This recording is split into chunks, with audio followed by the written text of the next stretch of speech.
네, 설채연 선생님을 모시고 동물 행동학 강의를 계속 들어보고 있습니다. 네, 그리고 보호자분들이 궁금해하시는 사연들 이제 설명해 주시고 계신데요. 새로운 사연 또 하나 읽어드리고 설명을 한번 들어보도록 하겠습니다. 1살 시바견을 키우고 있는 보호자입니다. 견종 특성상 산책을 많이 나가야 한다고 해서 열심히 시켜주는 편입니다. 그런데 산책 중에 작은 벌레만 보이면 소스라치게 놀랍니다. 자기보다 훨씬 작은 벌레를 보면 얼음이 되거나 도망가느라 산책을 중단해야 할 정도입니다. 도대체 왜 이러는 걸까요? 잘해주고 싶은 마음에 산책을 시켜주는데 오히려 아이에게 못할 짓을 하는 걸까봐 마음이 아픕니다. 건강검진 먼저 해야 돼요. 이거 원장님이 네. 지금 이 아이 원장님이 보고 있는 아이인가요? 네, 지금 보고 있는 아이입니다. 혹시 좀 네. 살은요?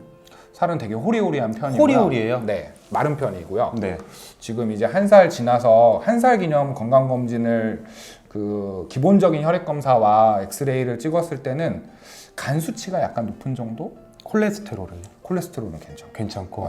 그래도 꼭 콜레스테롤이 높아지는 건 아니니까 네. 저라면 갑상선 기능 저하증은 한번 검사해 볼 것 같아요. 왜냐면 갑상선 기능 저하증이 육체적으로 표현이 안 되고 이 멘탈적으로 정신적으로 표현이 될 때 네. 되게 상반된 증상을 보여요. 극소심이 극소심이. 아니면 공격성. 이게 세로토닌과 연관이 되어 있는데 네. 세로토닌의 대사가 저하가 되면서 이게 불안을 낮춰주는 신경 전달 물질인데 네. 이게 불안이 높아지겠죠. 이게 없어지면. 네, 그렇죠. 그러면 불안이 높아져서 불안한데 소심한 아이들은 극소심이가 되고요. 불안한데 원래 조금 자신감이 있었던 애들은 공격성으로 막 표현이 되는 거예요. 그래서 제가 이런 아이가 하나 있었어요. 걔는 시바는 아니었는데 말티즈. 말티즈. 얘는 벌레만 무서워하는 게 아니라 밖에 나가면 안 걸어요. 아, 그냥 운동 자체를. 네. 근데 보호자님이 그걸 고쳐보시겠다고 2년 동안 3명의 트레이너들을 고용해서 매일 나갔어요. 운동만 계속. 네, 2년 동안 가서 훈련사들이랑 막 이렇게 걷게 해보겠다고. 근데 얘가 안 간다고 뻗땡기고 집에만 들어가겠다고 하는 거예요. 지옥과 같은 인연이었겠네요. 그러면. 네. 그러다가 이제 마지막이라고 생각을 하시고 딱 왔는데 저는 얘는 정신적과 육체적이 다 표현된 애였어요. 들어오는 순간 5분 만에 진료 끝내고 명의가 됐습니다. 갑기저다. 갑기죠. 살이 쪄 있었고요. 털이 데칼코마니로 빠져 있었고 거기다 소심한 증상을 보인다. 얘는 95% 이상 갑기자다 라고 하고 검사를 돌려봤더니 갑상선 기능 저하증이 나왔고 그리고 갑상선 호르몬을 먹은 지 5일 만에 걷기 시작했죠. 2년 동안 못 걷던 애가. 기가 막히네요. 네, 그러니까 얘도 가능성이 아주 높아 보이진 않아요. 아무래도 호리호리하니까. 네. 그래도 한번 호르몬 그리고 한 검사를 살이고. 네, 한번 해봤으면 좋겠어요. 네. 한번 해봤으면 좋겠고. 네, 좋은 네. 생각이네요. 네. 그게 아니라고 한다면 좀 시바아이들이 좀 특이한 면이 있는 아이들이 있어요. 네, 우선은 진짜 똥꼬집 있는 경우 많아요. 네.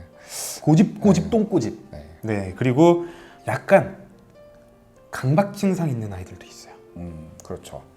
네, 약간 이 친구도 좀 겁이 많고 뭐 다른 강아지들하고는 대체로 잘 어울리는데 뭐 병원에서 뭔가 검진하거나 뭐 자기의 어떤 특정 부위를 만지면 발이나 이런 부분을 만지면 공격적이죠. 네, 여지없이 반응을 하는 그거는 사실 친구니까. 시바아이들이 또 우리 수의사들은 알잖아요. 그렇죠. 수의사들은 네. 시바를 무서워해요.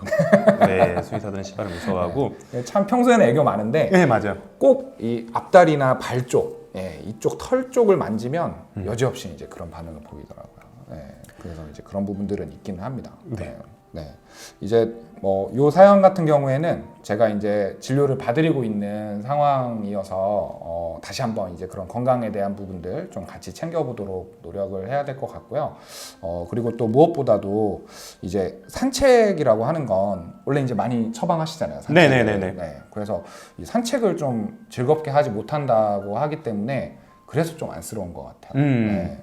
혹시 이 상황에서 만약 건강상의 문제가 괜찮다면 네네. 이런 경우에는 아예 벌레가 없는 이런 장소로 가는 게 좋은 건가요? 네, 그렇죠. 예전 편에서 말씀드렸듯이 3M이라고 말씀드렸잖아요. 네, 관리, 매니저. 교육, 네. 약물인데 네. 관리적으로 우선 벌레를 안 볼 수 있는 곳에 가는 게 가장 좋겠죠. 근데 어쩔 수 없이 또 벌레를 보는 경우들이 있잖아요. 네. 그러면 이게 행동학적 문제라고 한다면 저 같으면 뭘 할 거냐면 자신감 교육을 할 것 같아요.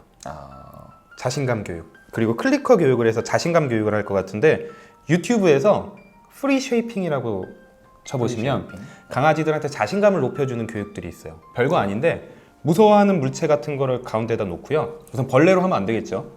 아무 조금 뭐 박스도 무서워할 수 있고 이런 아이들은 네. 분명히 무서워하는 게 뭐 있어요. 네, 뭔가 이렇게 바스락거린다던가. 네. 그런 거를 그냥 가운데 거실에다 놓고요. 그거랑 관련된 어떠한 행동을 해도 칭찬하는 거예요. 예를 들어서 쳐다만 봐도 칭찬하고요. 한 발자국만 가까이 가도 칭찬하고요. 냄새를 맡아도 칭찬하고요. 너는 뭘 해도 칭찬받는다. 잘하고 있다. 네. 너는 너의 존재만으로도 네. 훌륭하다. 그런 거를 먼저 집안에서 연습을 하고 바깥에서 연습을 해서 자신감을 차근차근히 높여주는 방법이 있고요.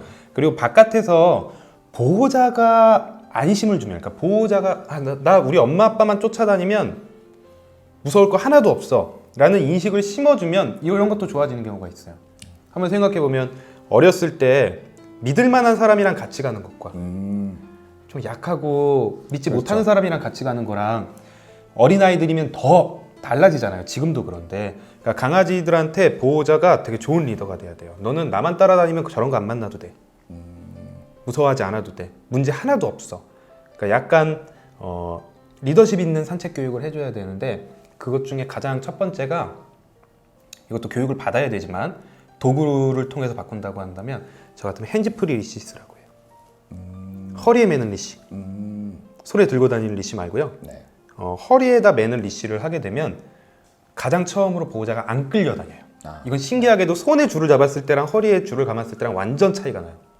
그래서 도구를 그걸로 바꾸고 아니면 이지워크 하네스, 프론트 클립 하네스가 있어요. 가슴에 고리가 달려있는 하네스로 바꿔보는 거를 추천을 드려요. 네. 그런 부분들도 있군요. 네. 네. 오늘 여러 가지 사연들에 대해서 너무 다양한 말씀들 해주셨는데 저희 이제 이 수동물병원 이 채널 구독자분들이 많이 기다리셨거든요. 네네. 네, 그리고 이제 정말로 반려견처럼 네. 아이들 소중하게 잘 키우시는 보살펴 주시는 분들이셔서 마지막으로 혹시 뭐 해주고 싶으신 얘기라던가 아니면 이런 게 제일 당부하고 어렵죠. 싶으신, 네, 이런 얘기 한 말씀 해주시면 좋겠습니다. 이 영상을 보시는 분들은 우리 아이들의 행동에 대해서 관심이 많으신 분들일 테니까요. 저는 가장 중요한 게 이해. 개에 대한 이해가 가장 중요하다고 생각을 해요. 이해와 타협. 얘네들이 기계가 아니기 때문에 다 고치려고 하지 말고요. 내가 바꿔주고 맞춰줄 수 있는 거는 맞춰주자.